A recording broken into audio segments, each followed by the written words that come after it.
يا ستار يا رب. الماتش بتاع الاهلي وصن داونز دي هستناه للسنه عشان صن داونز يدي الاهلي 5 يا ناس، عشان نحفلوا. الاهلي يروح يلعب هناك ويدعكم وتعادل معاهم 0-0.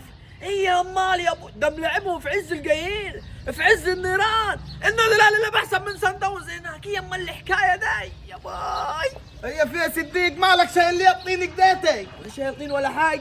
امال يا الحراره الزايده عندك ده كنت اتفرجت على الماء. ماتش مين يا ابوي؟ طب انت مالك ومال الساعه 3 يا صديق؟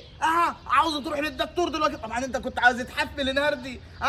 صن داونز وملعبنا الساعه 3 الظهر في عز النار وتفوز عليني.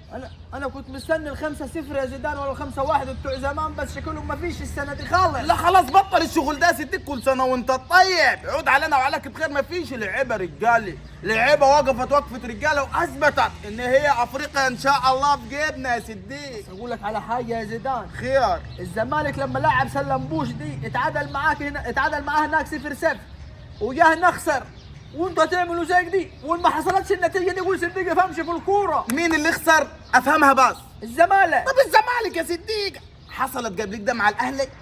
حصلت؟ ما حصلت شيء. اي حد هيجي لنا هناك احنا قاعدين نخلصوا عليها، وبصوا مش هزعلك ان شاء الله.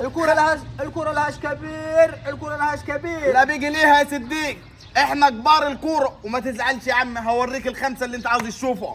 تاخدوا 5 تاني؟ لا ولا احنا اللي هنفوز يا صديق. خلاص كل سنه وانت طيب. البطوله نطلع صن داونز، يجي لنا اللي يجي لنا بعد كده. طبعا انت عرفنا في النهائيات وحور مش اللي هنمسكوه في النهائي يا صديق ما هنخلوا فيه. يعني انت عملتوا رف على دي يا رجل خلاص كل سنه وانت طيب. البطوله حطيناها احنا ال 13 على ده، احنا هنعد في ال 14 يا بس صديق. بيراميدز ان شاء الله النهارده تكسب، واخد بالك، وبيراميدز في النهائي، وممكن بيراميدز تاخدوا البطوله على يا مرحب يا مرحب بيراميدز بارنولد باي حد يجي يقابلنا يا صديق بعون الله. لا بيراميدز شديد يا زيدان، واخداك في الدوري رايح جايك وانت تتعادل معاه، بس لا الحكام عشان تبقى فاهم. افريقيا تختلف يا صديق. عموما انتظر ماتش العودي. يا ابو تبعوني، لازم كنتوا كسبتوا هناك انتوا عشان النتيجه دي عفش عليكم، زي الزمالك ما تعبش عليه هني. ما قلت لك الزمالك يختلف يا صديق، احنا الاهلي. انت هتنسى ولا 10 على 10 يا كولر. انت نهردي الدفاع تمام، الهجوم تمام، احنا اخطر. نجو ان شاء الله في القاهري نخلصوا عليهم. كيا كولر ما ياخدش معلول.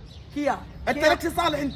وكيا ينزل بن شرقي الدقيقة 90. كيا يا عم انت ايش دخلك؟ لا انا لو مكان معلول اتكلم، لو مكان بن شرقي وانا اقول والله العظيم ما رايح تاني تدريبات. طب خليك مع نفسك يا صديق، لك الصالح. عندي ملاي صالح. انا احب اوعي بن شرقي عشان اخوه وصاحبه، وكان صاحبك يعني انت كان قاعد معك في المدرسه. نبعد عن الاهلي، الاهلي كويس يا صديق، بعد عنه بعينك اللي مطوره ده. المفروض بن شرقي يشوف الحكاوه كيف دقيقة. بن شرقي اللي كان ينزل يلعب ال90 دقيقة يلعب 5 دقائق يا زيدان. شوف الراجل اللي لقمه، صدق انت راجل لئيم يا باي يا ومش بن سهل. شرقي. اعوذ بالله من عينيك يا اخي، يا باي. اعوذ بالله من عينيك. استرها على الاهلي يا رب. يا بن شرقي يا بن شرقي، والله العظيم صح يا ابوي. ما هو اللي طلع من داره تقل مقداره.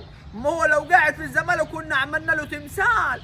معلول ما اتخدش في التشكيلي من غير يمين معلول وعمل الانجازات دي مع الزمالك، لكنا عملنا له تمثال مغفلك في النادي. بس ارزاق.